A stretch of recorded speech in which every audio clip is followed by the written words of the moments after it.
And here we go into August, and already a soggy start to this new month, but it is August after all. It still is rainy season. This is when we tend to see the most rain in comparison to the rest of the year. And right now it is stormy across the Everglades and across the interior. Miccosukee right now getting slammed too. Most of the heavy activity is over in the western suburbs, but we did have some heavy downpours already around Westchester and over at Miami International Airport. Now just some showers around that Miami Shores, Little Haiti, as well as portions of downtown Miami. Everything's moving east towards Miami Beach. And there is some rain around Sunset and Olympia Heights, as well as Cutler Bay, and now some moderate rain stretching here along Princeton, Naranja, Leisure City, Homestead, and Florida City. The wind is even lighter now than just a few minutes ago.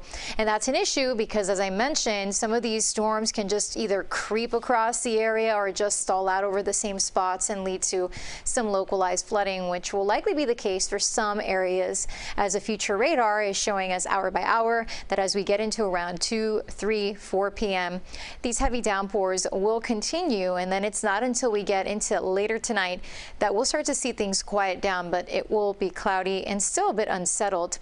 The other big story is how humid it is out there right now. It feels like the upper 90s and the hundreds, except for where it's raining. So at least it feels like 93 in Miami, which is still sticky, but really the worst of the humidity impacting Fort Lauderdale, Homestead, and Marathon, where it feels like 102 degrees already.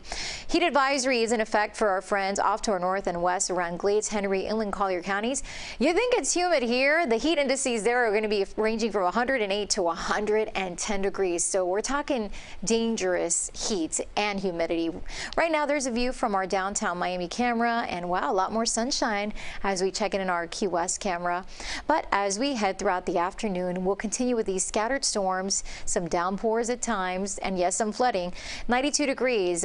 You can beat the heat by heading to the beach. Low risk of rip currents. UV index is extreme. No advisories for boaters. Winds south-southeast 5 to 10 knots. East wind to 2. Light chop on the bays for tonight. Spotty storms, warm and humid. So yep, the moisture has returned. Although this past weekend we had some storms, certainly was drier as compared to last week. But here comes that moisture again. That's going to keep our rain chance high today and even higher as we head into tomorrow. But at least good news. Tropics remaining quiet right now. Saharan dust, drier over the Atlantic, is at least keeping everything in check and not seeing any significant development. So tomorrow you still need the umbrellas as we'll continue with more storms. Wednesday, Thursday, Friday, it'll be a mix of sun and spotty storms with highs in the low 90s. Guys.